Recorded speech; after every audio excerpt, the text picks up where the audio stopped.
ಕಾದಿರುವೆ.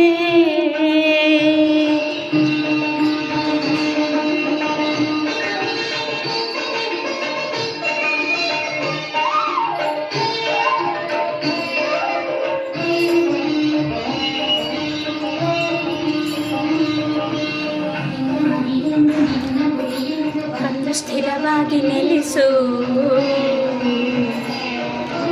ಒಂದು ಕ್ಷಣದಿಂದ ತಂದ ಸುಖ ಶಾಂತಿ ನಮ್ಮ ಬದುಕಲ್ಲಿ ಮೆರೆಸು. ನಿತ್ಯ ಹರಿಪೂಜೆ ನಿತ್ಯ ಗುರು ಸೇವೆ ನಮ್ಮ ಬದುಕಲ್ಲಿನ ಶರಣೆನ್ನುವೆ ಸೌಭಾಗ್ಯದ ನಿಧಿಗೆ ಬಾಗಿಲ ತೆರೆದಿರುವೆ. ತಾಯೇ ಪೂಜೆಗೆ ಕಾದಿರುವೆ.